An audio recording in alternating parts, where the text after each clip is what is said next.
This lesson's about electric field lines. This is the same simulation from PhET we used in the previous lesson. Here's the URL, and just a reminder that a field is a region in space where a force can be felt, and specifically the electric field is the force per unit charge around a charge here, like this red charge, or a distribution of charges. And we can determine the electric field by taking a small positive test charge, moving it around the positive charge here, or whatever this charge is, to map out the force that it feels. The magnitude of the electric field is the force per unit charge, so we have to divide out in the denominator the charge of this yellow sensor. The simulation here uses brightness of arrows to indicate the magnitude or the strength of the force, but here you can see as well that the length of this arrow indicates the strength of the force that the test charge feels, and therefore the magnitude of the electric field. We can draw a similar sort of thing using lengths of arrows as well. And that might look something like this. Here's our positive charge, and then if we were to map out the electric field all around it, we draw arrows that get shorter as we get further away from the charge. And as we saw in the previous lesson, while this gives you a sense of what's going on, it can get really messy because I'm drawing them non-overlapping, but that's just for simplicity. I could be drawing them overlapping as well because there's a force that's being felt by this point here, and by all the other points as well. So even just like this, it's getting kind of hard to draw, but if I wanted to try and figure out the forces at intermediate points, it gets even messier. So we need another way, and that way is field lines. So if I draw a diagram for the same setup, I'm just going to connect all of those arrows so that I end up with something that looks like this. And I'm going to put arrows on these lines in the same direction that the arrows in the first diagram were, like this. So this is called a field line diagram. Again, it's just like I'm connecting the vector arrows from the left-hand diagram, and it's showing the same thing. So this is a simpler way of doing it. We just need to keep some rules in mind. First of all, field lines show the direction of the force on a positive test charge.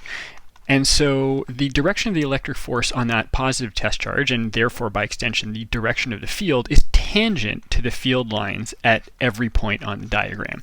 So that seems not very informative for something where all the lines are straight like this, but we'll see in a moment that we can have curved field lines as well. The field lines start on positive charges and they end on negative charges because they're showing the direction of a force that would act on a positive test charge. They also never cross, because if you imagine them crossing, if things in this diagram crossed, it would mean that there are points on this diagram where there are vector arrows pointing in two directions. And what that would imply was that if you put a positive test charge there, it wouldn't know which way to go. Would it go this way or would it go that way? So that doesn't happen, and therefore we don't see crossing field lines. Also notice over here that closer to the central charge, where in the leftmost diagram we saw longer arrows indicating stronger forces, a stronger field, here the field lines are closer together. They are spaced more closely here than they are out here. And so denser field lines mean a stronger field, and therefore a stronger force on a given test charge. Let's draw field line diagrams for a few other charge distributions. First, let's look at two opposite point charges. So here we see the vector field, and we see that the vector field points outwards from the positive charge and inwards towards the negative charge. Drawing that as field lines, I'll use red and blue like we did in the simulation, red for positive, blue for negative, and so we see field lines going straight from the positive to the negative like this. Remember, field lines start on positive charges, end on negative charges, and then they curve like that above and below. And we can draw some more. Again, the number of field lines that we're drawing is really arbitrary because we could be drawing them in between, but within your diagram they have to make relative sense. Again, the denser they are, the stronger the field. So here we see it's denser. I haven't finished drawing the diagram yet, but denser here and here than they are in the middle where the field is weaker. And out here it could look something like that. And here inwards towards the negative charge. Now, notice that these are equal charges, so they have equal numbers of field lines emanating outwards and here inwards.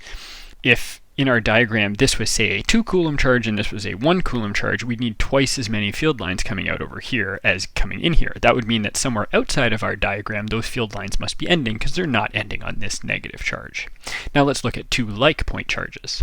So here you can see a different sort of arrangement of the arrow. This was a negative charge before, now it's a positive charge, so we no longer see arrows going left to right. They're meeting in the middle and then they're diverging up towards the top and down towards the bottom.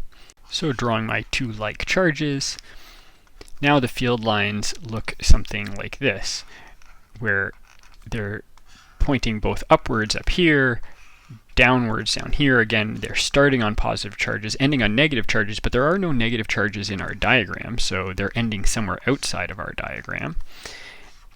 Something like this. And in both of these diagrams, I could have drawn things going out that way if I wanted to. In this one, it could have been coming in like that. Again, how many field lines you have is essentially arbitrary as long as it's internally consistent within your diagram. Let's look at one more. This was the approximation we made of a parallel plate capacitor with all positive charge here, all negative charge here, and we saw that the field was uniform pointing from left to right with some curving around the edges. Let's draw that now as field lines. Here are our parallel plates, and we'll make this side positive, and we'll make this side negative.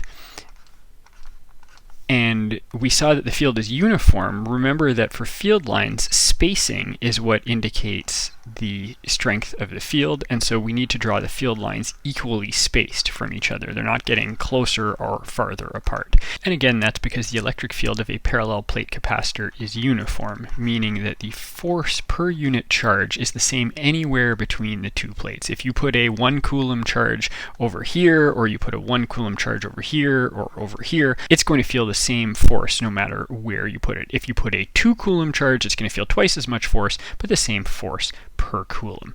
So that's how to draw electric field lines.